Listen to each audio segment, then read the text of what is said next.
Capital TV Uttar Pradesh देख रहे हैं आप। अयोध्या भगवान राम की जन्मभूमि एक बार फिर सांस्कृतिक एकता और आध्यात्मिकता का वैश्विक प्रतीक बन रही है। उत्तर प्रदेश के मुख्यमंत्री योगी आदित्यनाथ के नेतृत्व में अयोध्या ने नया रूप लिया है और ये धार्मिक, सांस्कृतिक और अंतर्राष्ट्रीय महत्व का केंद्र बन गया है। 18-19 अक्टूबर को होने वाला दीपोत्सव 2025 इस बदलाव का जीवंत उदाहरण है। इस अवसर पर रूस भारत मैत्री संघ दिशा के सहयोग से रूसी और अन्य देशों के कलाकार दिशा रामलीला मॉस्को नामक एक विशेष नाटक प्रस्तुत करेंगे। यह नाटक रूस के मशहूर कलाकार गन्नादी मिखाइलोविच पेचनिकोव, जिसे रूस का राम कहा जाता है, उनकी समृद्धि को समर्पित है। यह आयोजन सिर्फ एक नाटक नहीं बल्कि योगी आदित्यनाथ के उस सपने का प्रतीक है जिसमें अयोध्या दुनिया भर के लिए सांस्कृतिक और आध्यात्मिक एकता का केंद्र बनेंगे। योगी आदित्यनाथ ने 2017 में मुख्यमंत्री बनने के बाद से अयोध्या को नई पहचान दी है। उनके नेतृत्व में अयोध्या का विकास तेजी से हुआ है। लंबे समय तक उपेक्षित रही इस नगरी को योगी ने फिर से सम्मान और गौरव दिलाया। 2024 में भव्य राम मंदिर का निर्माण और उसकी प्राण प्रतिष्ठा उनके कार्यकाल की सबसे बड़ी उपलब्धि है। ये मंदिर न केवल लाखों भक्तों की आस्था का प्रतीक है बल्कि भारत की सांस्कृतिक ताकत को भी दर्शाता है। सीएम योगी ने अयोध्या को आधुनिक सुविधाओं से लैस किया, जैसे बेहतर सड़कें, रेल और हवाई संपर्क और पर्यटन को बढ़ावा देने के लिए ढांचागत विकास, जिसमें सरयू नदी के किनारे लाखों दिए जलाए जाते हैं। उसने विश्व रिकॉर्ड बनाया और अयोध्या को वैश्विक मंच पर ला खड़ा किया। दीपोत्सव 2025 में रूसी कलाकारों की रामलीला प्रस्तुति योगी की उस सोच को दर्शाती है जिसमें भारत की संस्कृति को विश्व के रूप में जोड़ा जाए। सुनिए क्या कुछ कह रहे हैं सीएम योगी। ये पर्व और त्योहार सड़कों पर प्रदर्शन की वस्तु नहीं है। ये सामूहिक रूप से अपनी अभिव्यक्ति को समाज के सामने प्रस्तुत करने का एक माध्यम होता है। लोग एक दूसरे से गले मिलें, सामूहिक रूप से विकास की प्रक्रिया का हिस्सा बने, अपने परिवार की खुशी को अपने समाज के साथ, समाज की खुशी के साथ प्रदेश के साथ, प्रदेश की खुशी को देश के साथ आपस में शेयर करते हुए हम आगे बढ़े। यही पर्व और त्योहार के पीछे का उद्देश्य होता है। अब वह भाव नहीं, अब ये वो सरकार नहीं है जो दंगाइयों के सामने घुटना टेकती हो।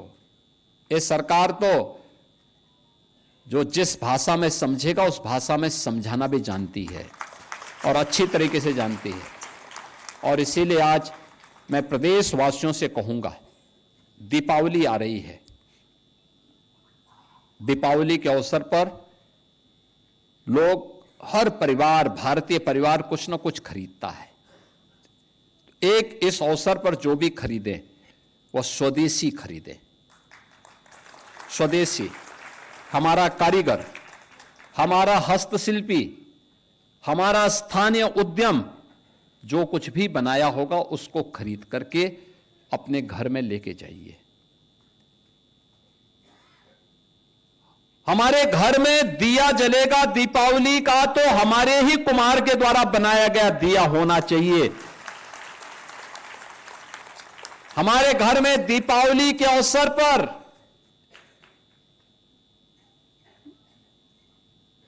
लक्ष्मी गणेश जी की जो मूर्ति बनेगी वह भी हमारे ही कारीगर के द्वारा बनाई जानी चाहिए। कहीं विदेश से नहीं आना चाहिए वो। हम किसी को उपहार भी दे रहे हैं, अपने हित मित्र को, शुभचिंतक को, नातेदार, रिश्तेदार को, वह भी स्वदेशी होना चाहिए। वह भी स्वदेशी होना चाहिए और स्वदेशी ही आपको गिफ्ट भी देना चाहिए किसी भी आयोजन के अवसर पर। यह पैसा अगर मुनाफा जाएगा हमारे कारीगरों के हाथ में जाएगा, हस्तशिल्पियों के पास जाएगा, हमारे श्रमिकों के पास जाएगा, तो समृद्धि उनके पास भी आएगी। और समृद्धि उनके पास भी आएगी तो यह समृद्धि देश के काम आएगी, देश के काम आएगी। विकसित भारत बनेगा।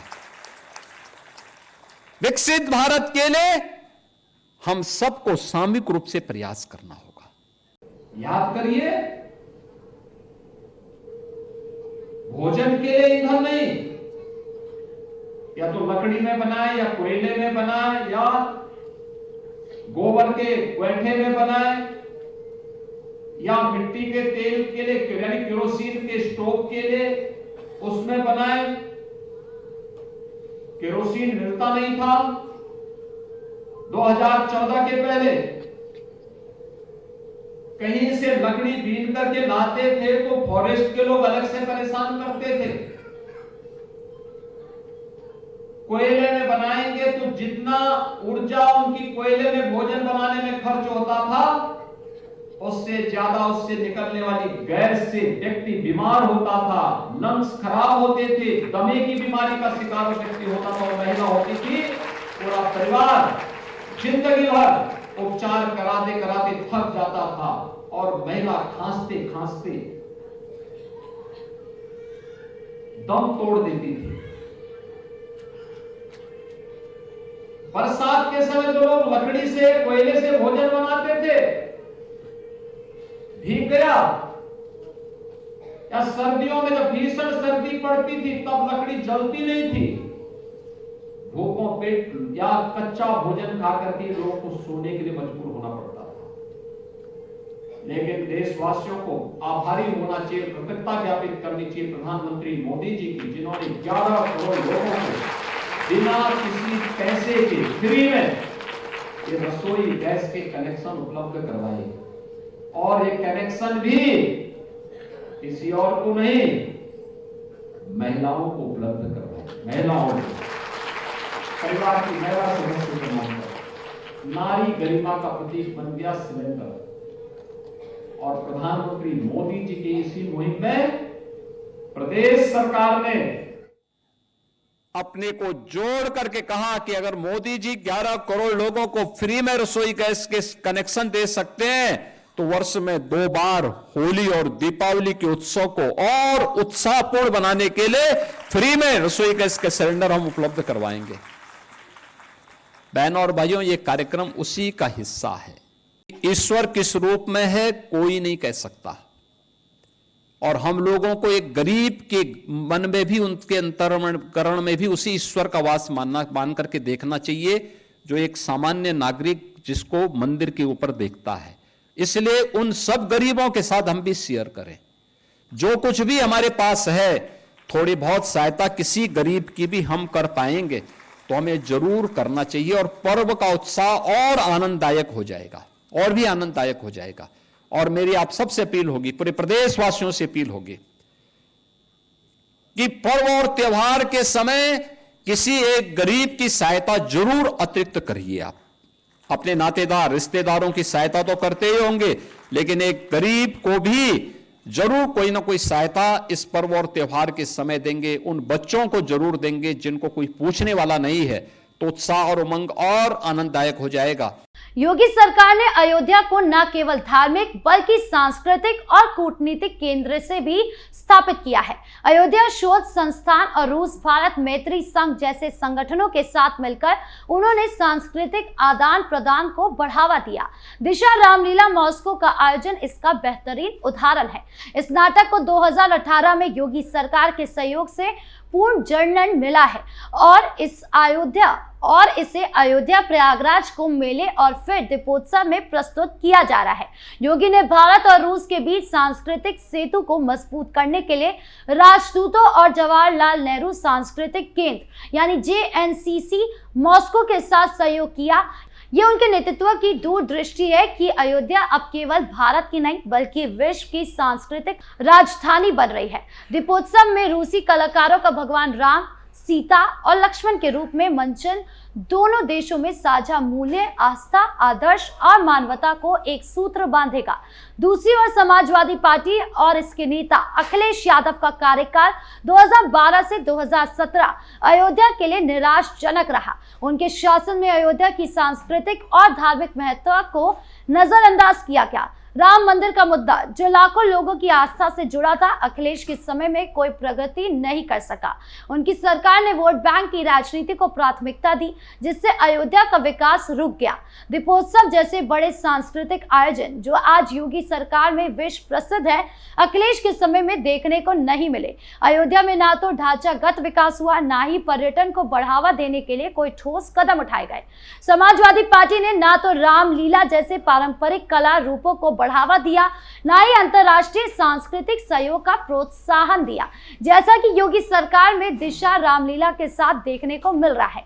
अखिलेश यादव की सरकार पर भ्रष्टाचार, कुप्रबंधन और कानून व्यवस्था की विफलता के आरोप लगे, जिसने अयोध्या जैसे सांस्कृतिक केंद्रों को और पीछे धकेल दिया। उनकी नीतियां अक्सर विभाजनकारी थी, जो कुछ समुदाय तक सीमित रही, जबकि योगी ने सभी को जोड़ने वाली नीतियां अपनाई। अखिलेश के शासन में अयोध्या एक उपेक्षित कस्बा बनी रही, जबकि योगी ने इसे वैश्विक तीर्थ स्थल और सांस्कृतिक केंद्र के रूप में स्थापित किया। समाजवादी पार्टी ने ना तो अयोध्या की सांस्कृतिक विरासत को संरक्षित रखने का प्रयास किया, ना ही इसे वैश्विक मंच पर ले जाने की कोशिश की। दिशा रामलीला जैसे आयोजन जो भारत रूस मैत्री को दर्शाते हैं, अखिलेश के समय में असंभव थे, क्योंकि उनकी सरकार में ऐसी दूरदर्शिता और पहल का अभाव था। गन्नादी मिखाइलोविच पेचनिकोव, जिनका जन्म 8 सितंबर 1926 को मॉस्को में हुआ, एक ऐसे कलाकार थे जिन्होंने भारतीय संस्कृति को रूस में जीवंत रखा। रामायण पढ़ने के बाद उन्होंने रामलीला का मंचन शुरू किया और स्वयं राम की भूमिका निभाई। उन्होंने रूस का राम कहा गया और भारत सरकार ने उन्हें बाल मित्र पदक और पद्मश्री से सम्मानित किया। उनके योगदान ने भारत और रूस को सांस्कृतिक रूप से जोड़ा। योगी सरकार ने उनकी समृद्धि को सम्मान देते हुए दिशा रामलीला को पूर्ण जन्म दिया, जो 2018 से अयोध्या में प्रस्तुत हो रहा है। ये योगी की नीतियों का ही परिणाम है, जो आज अयोध्या में रूसी कलाकार राम, सीता और लक्ष्मण के किरदारों को जीवंत करेंगे, जो दोनों देशों के बीच आध्यात्मिक और सांस्कृतिक सेतु बनाएगा। इसके विपरीत समाजवादी पार्टी ने ऐसी सांस्कृतिक पहलों को कोई महत्व नहीं दिया, जिससे अयोध्या की वैश्विक पहचान बनाने का अवसर खो गया।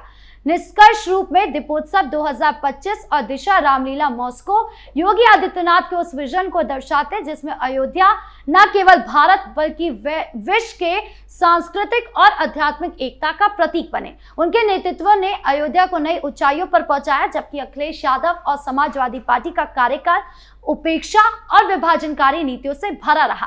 दीपोत्सव से रूसी और अन्य देशों के कलाकारों का मंचन भारत रूस मैत्री और साझा मूल्यों, आस्था, आदर्श और मानवता का उत्सव है। योगी के नेतृत्व में अयोध्या आज एक वैश्विक सांस्कृतिक सेतु है, जो समाजवादी पार्टी की विफलताओं के बावजूद नई आध्यात्मिक और सांस्कृतिक ऊंचाइयों को छू रहा है।